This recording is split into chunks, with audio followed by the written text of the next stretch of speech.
Subscribe कीजिए the biology channel और bell icon को प्रेस कीजिए।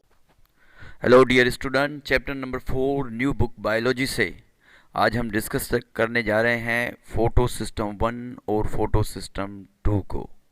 इससे पहले हमने जब लाइट का रोल पढ़ा था तो उसमें हमने सीखा था कि कैसे जो पिगमेंट हैं लाइट को एब्जॉर्ब करते हैं और कैसे क्लोरोफिल ए जो है लाइट एनर्जी को कन्वर्ट करता है केमिकल एनर्जी में, और इस प्रोसेस को हम फोटोसिंथेसिस कहते हैं।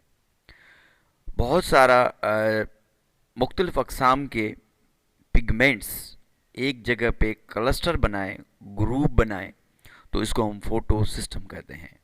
फोटो सिस्टम की डेफिनेशन आपको यहाँ पे मिल जाएगी। Consist of a cluster of a few hundred chlorophyll A, B and carotenoid molecules they form photo system.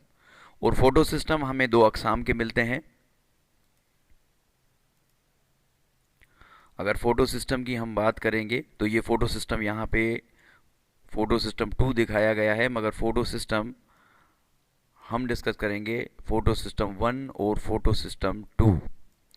अगर हम इसके नाम को देखें, फोटो सिस्टम 1 को फोटो सिस्टम 1 क्यों कहते हैं और फोटो सिस्टम 2 को फोटो सिस्टम 2 क्यों कहते हैं, तो इनके जो नाम हैं वो इनकी डिस्कवरी के हिसाब से दिए गए हैं।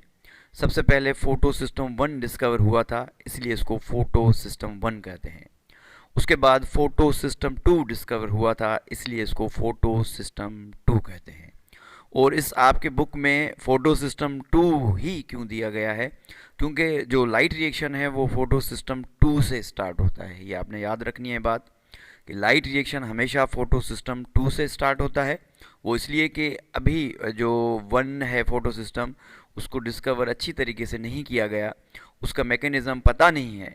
तो वेल नोन जो मैकेनिज़्म है वो फोटो सिस्टम 2 का है, इसलिए हम ये कंसीडर करते हैं कि जो हमेशा रिएक्शन स्टार्ट होता है फोटो सिस्टम 2 से होता है।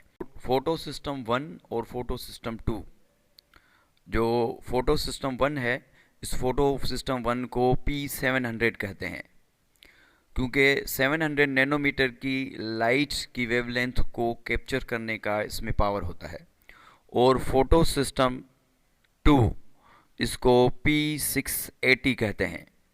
इसको P680 इसलिए कहते हैं क्योंकि इसमें कैपेसिटी, मैक्सिमम कैपेसिटी 680 नैनोमीटर की लाइट की वेवलेंथ को कैप्चर करने की इसमें कैपेसिटी है। अच्छा, अगर हम फोटो सिस्टम को मज़ीद देखेंगे, अगर फोटो सिस्टम को हम देखेंगे तो फोटो सिस्टम के दो मेन पार्ट हैं। एक ये पेरिफेरल रीजन का पार्ट है, यहाँ पे जो पिगमेंट्स होते हैं इनको एंटीना कम्प्लेक्स कहते हैं।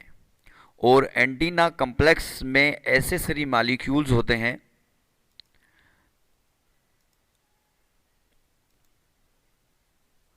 अच्छा, ये जो एंटीना कम्प्लेक्स है इसमें एसेसरी मॉलिक्यूल्स होते हैं। एक इनमें क्लोरोफिल बी होता है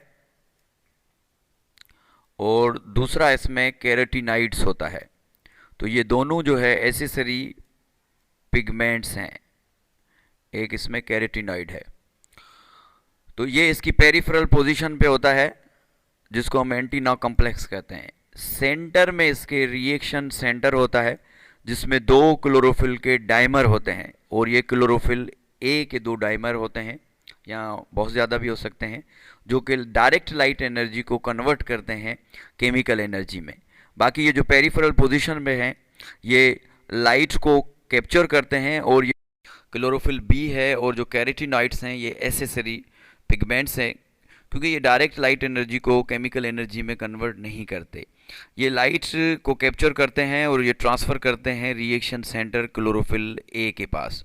तो जैसे ही दो फोटॉन्स लाइट के यहाँ पे कैप्चर होते हैं तो दो इलेक्ट्रॉन्स जंप लगाते हैं, एक्साइट होते हैं, ग्राउंड स्टेट से ये एक्साइटेड स्टेट पे आ जाते हैं, और यहाँ से स्टार्ट होती है इलेक्ट्रॉन ट्रांसपोर्ट चेन। तो फोटो सिस्टम 2 का जो प्राइमरी इलेक्ट्रॉन एक्सेप्टर है वो फियोफाइटिन है, फियोफाइटिन से ये दो इलेक्ट्रॉन्स जो हैं ये प्लास्टोक्विनोन के पास जाएंगे, प्लास्टोक्विनोन से साइटोक्रोम कम्प्लेक्स के बाद प्लास्टोसाइनिन, और प्लास्टोसाइनिन के बाद ये पीएस जाएंगे। ये हम आगे बात करेंगे। जिस वक्त इलेक्ट्रॉन जो है एक्साइट होंगे तो इनको पहला जो इलेक्ट्रॉन एक्सेप्टर मॉलिक्यूल होगा वो फियोफाइटिन होगा, फोटोसिस्टम। और जैसे ही एनर्जी कम होगी ये नीचे की तरफ इलेक्ट्रॉन जाएंगे, तो जैसे प्लास्टोक्विनोन से साइटोक्रोम को ये क्रॉस करेंगे तो यहाँ पे जो एडीपी है वो चेंज हो जाएगा एटीपी में। तो यहाँ पे एटीपी जो है बनेगा, और आगे चल के कैसे एनएडीपीएच बनेगा वो हम जब इलेक्ट्रॉन ट्रांसपोर्ट चेन पढ़ेंगे, नॉन साइक्लिक स्पेशली, तो उसमें इंशाल्लाह ताला हम डिस्कस करेंगे। तो आज हमने डिस्कस किया है कि एंटीना कॉम्प्लेक्स क्या है, और एंटीना कॉम्प्लेक्स में एसेसरी मॉलिक्यूल्स कौन से होते हैं, chlorophyll B and carotenoids. Reaction centre में क्लोरोफिल ए होता है जो कि डायरेक्ट लाइट एनर्जी को कन्वर्ट कर देता है केमिकल एनर्जी में। और हमारे पास दो फोटो सिस्टम हैं, एक फोटो सिस्टम 1 है, एक फोटो सिस्टम 2 है।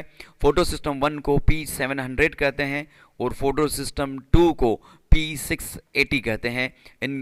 इनका बड़ा काम है, आगे हम देखेंगे जब हम प्रोसेस पढ़ेंगे फोटोसिंथेसिस का। Thank you so much.